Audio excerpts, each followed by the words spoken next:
قەت بۆ دۆست و بەرادەرەکانتانە پرسیارەتان لێ بکات کە بڵێ ئاگات کردو فڵان کەس چەندەی خۆشی لێت دێ تۆش گوتووتە بە چیڕە دیارە دەڵێ بابا دیارە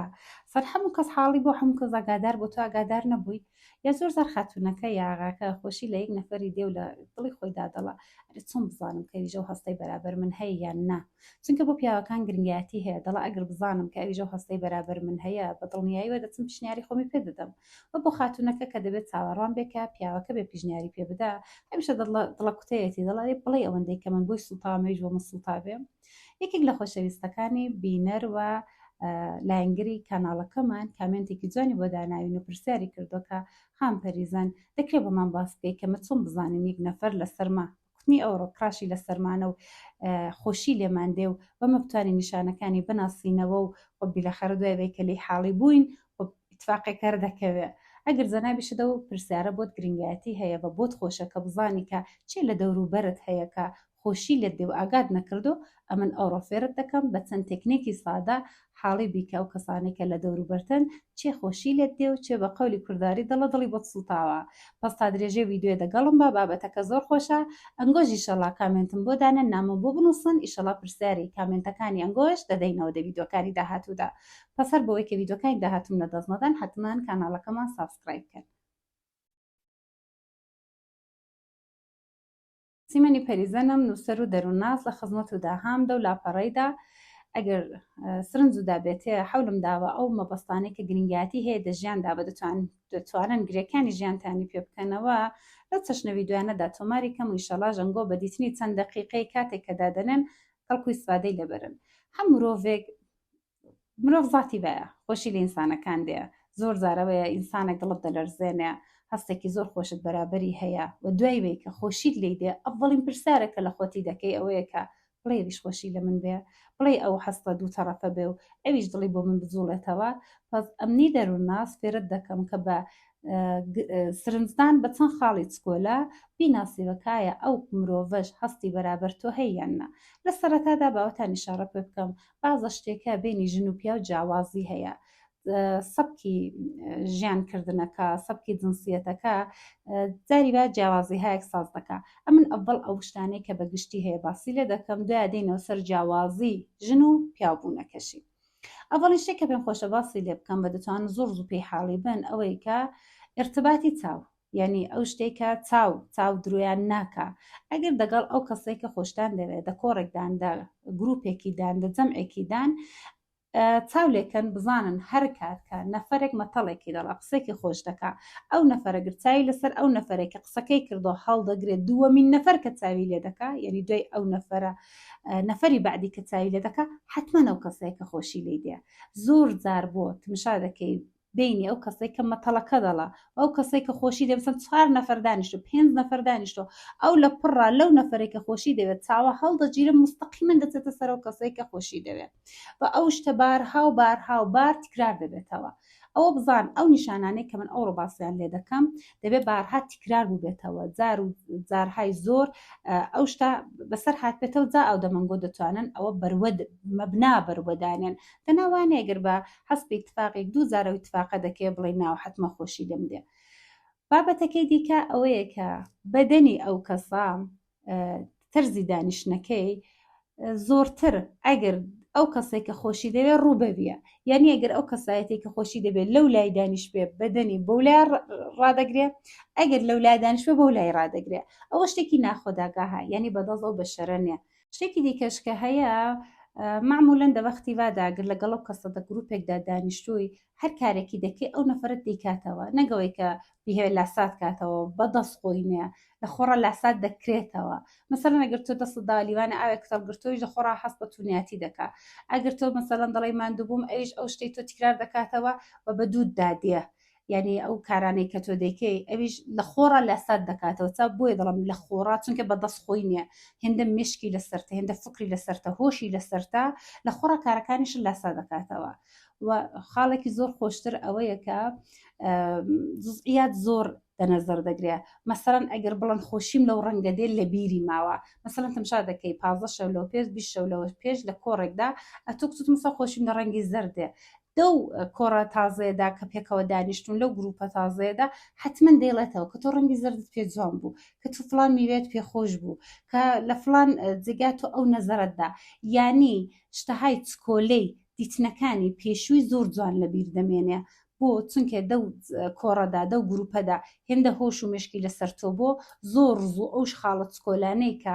بابەتی جەنابەت بۆ بابڕەتی بنگۆ بۆ لە مەغزدا یادداشتی کردو بە لە کۆڕە تازەکاندا لە گروپە تازەکاندا بە بیرتی دێنێتەوە. لێرە بە جیاوازێکی ژن و پیاویش نیشان بدەم. دەو گروپانەدا کەوانە پێکەوە دادەنیشن جا گروپی خانەوادەگیە، هەمکاریە، سەیرانە، هەرچۆیە، ئەو کەسێکە ژنبوون و پیاوبوونەکە جیاوازێکی هەیە. پیاوەکان بەهۆی بەیکە دەبێت پیشنیار بدەن، بەهۆی بەیکە زۆر یاساکان و سنتەکان دژ ببینێ، بڕێک خۆشبەختی بە ڕەحاتر کارێ دەکە. یانی چی؟ یانی پیاو ئەگەر خۆشی لە خاتونێکی دێ، ئەو خاتونە بڵم ماست ڕەشە دەڵا ڕەشە، قسەکانی خاتونە تایید دەکا، هۆش و فکری لەسەرێتی، هەر نەزەرێکی بیدا بەباڵی بۆ دەکێشەیەکە ئەلحەق قسەکە دروستە و ڕاوێژەکە جوانە. سرنجی زۆر حەول دەدا سرنجی ژنە ڕاکێشێ، ئەگەر ژنە هەتا بێتامترین مەتەڵیش بڵە قاقای توندی بۆ دەچێشێ، ئیسهاری نەزەرهاکی زۆر بیشەس حەدی بۆ دەکا، مەسەن دڵە ئەلحەق وایە ڕاست دەکەی، مەسان گژنە بڵە بە نەزەری من بەڕای من پیاوەکان نابێ ئاوا بن، هەڵدەستێتە سەر چۆک و دەڵ ئەرێ وەڵڵا بە نەزەری من و بەڕای منیش وایە و پیاو نابێ ئاوا بێ و بە زۆر جار ئەوانەی کە لە دەوروبەریشن لێ حاڵی دەبن کەوە ئەوەندە ئەو خانمەی تائید دەکا و قبوڵی دەکا دیارەکە دەیهێوێت سرنجی و خانمە ڕاکێشێ. بەڵام ئەوە هاڵەیەکە کە پیاوەکان دەیکەن، پیاوەکان بە دەزانن ژنەکانیش ئەو مۆدێلن، وەلی ژن دەقیقەن بەڕعکسە. ژن لەبەروەی کە مەشتێکمان هەیە بە نێوی سونەت و فەرهەنگ و عورف و نەتەوە و فلکلۆر و لەبەروانە حجب و حەیای ژن، عیفەتی ژن، سەنگین و گرانی ژن زۆر بە خاتونەکان کوتراوە. خاتونەکە کە خۆشی لە پیاوێکی دێ ئەوەندە لەوەی دەترسێکە نەکا عالم تێم بگا، نەکا ئەو نەفەرە تێم بگا و لەبەر چاوی سوب بم و چکۆلە بمەوە دەقیقەن جیاواز لەگەڵ پیاوەکە ڕەفتارێ دەکات دەجوڵێتەوە. یانی چی؟ یانی پیاوە بڵم ماس پێ دەڵە ڕەشە،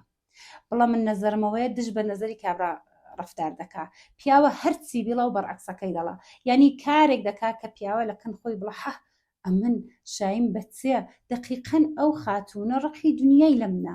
یانی ژنان ئەو جیاوازیان لەگەڵ پیاو هەیە. پیاو ئەگەر خاتونێکی خۆش دەوێ دە ڕەفتاردا نیشان دەدا کە تۆم بۆ مهمە، تەوەجود پێ دەکەم، سرنجت بۆ دادەنێم، کاتت بۆ دادەنێم، قبوڵمی تائیدت دەکەم. بەڵام خاتونەکە دقیقەن بەڕەکەز ڕەفتار دەکا. یادنی خاتونەکە دژ بە کابرا دەجوڵێتەوە، هەرچی بیڵە بەڕەکسەکەی دەکا بۆ چونکە نیگەرانە نەکە عالم نەکە کابراکە لێم حاڵی بەوە لەبەر چاوی چکۆلە بم و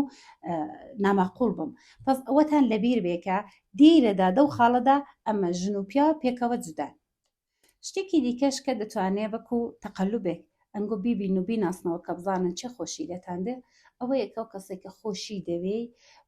معمولەن بەرابەر تۆ شخصیەتەکەی کەساتیکەی دەگۆڕدرێ.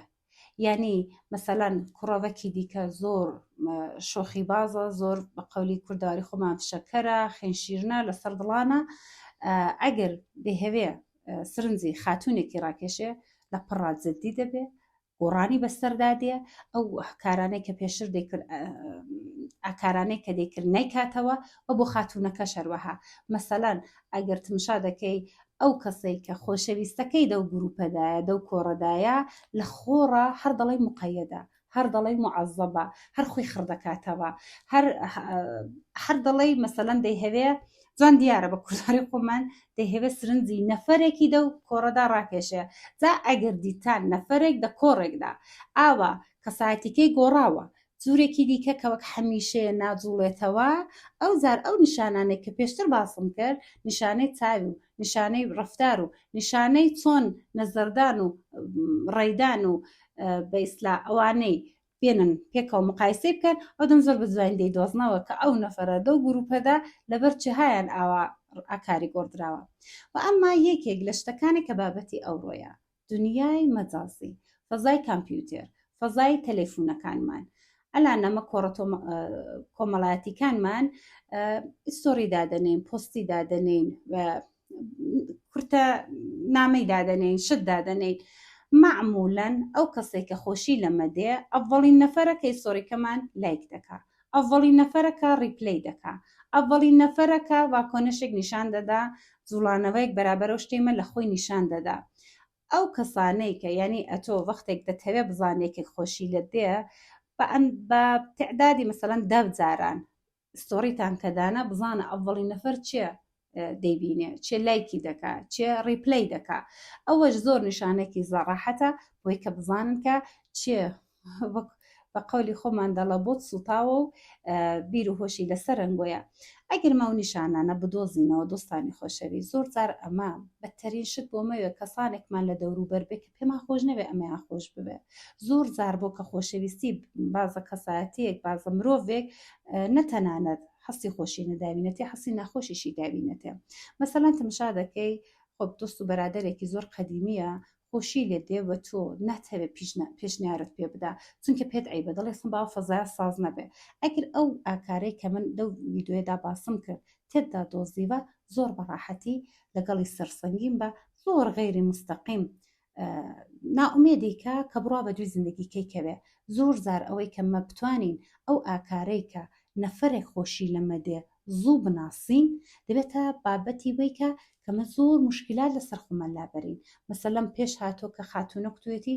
یەکێک پێشنیاری پێداوم کە واقعەن پێم خۆش نەبوو کاری بکە، یا ئاغایە کتوێتی مەسەلەن کچە پورێکم، کچە خاڵێکم، کچە مامێکم خۆشی لێم هاتۆ کە من پێم خۆشە ناومیدیکەم، پێم خۆش نییە ئەو فەزایە ساز بێت کە هەست بەوە بکە کە هومێدێک بەدڵی خۆی بدا. بە زۆر زاریش کە بەڕەکەس ئەمەش خۆشیمان لەو کەسایەتیە دێ لەو مرۆڤە دێ و پێمان خۆشەوە ئەو شتا خۆشحاڵمان دەکا. لە هەر سوورەتدا خۆشەویستان هەرچەند ئەمە نیشانەکانی دەروونناسی بزانین ئاکارەکان بتوانین بۆ خۆمان بە زمانێکی ڕاحەتر و ڕەوانتر لێی حاڵی بین، ئەو دەم دەتوانین ئاکارەکانی خۆمان چاتر دابڕێژین و جوانتر بەرابەری ئەو کەسانێک کە لە دەوروبارمان هەن بجوڵێنەوە. پەزەگە پێتان خۆشە خاڵهایەکی زۆر دەمەوردی ڕەوانشناسی منداڵدا، دۆستایەتیدا، پەیوەندیدا، خۆشەویستیدا و هەتا لە بابەتی خۆتاندا بزانن پیجی من سابسکرایب بکەن، حتما کورتەنامەم بۆ دابنێن چونکە دەزان کە ئەو ڤیدیۆیەم من بەستە بە جوابی یەکێک لە خۆشەویستان تۆمار کردەوە. هەرە و جوورەش دادەنیشم نامەنگ و جواب دەدەمەوە و ڤیدیۆ بۆ تۆمار دەکەم و ئەنگۆش بە وەڵامی خۆتان دەگەن. تا ڤیدیۆیەکی دیکە هەمووتان بە خودای بانی سەردەسپێرم. خوداتان دەگەڵ.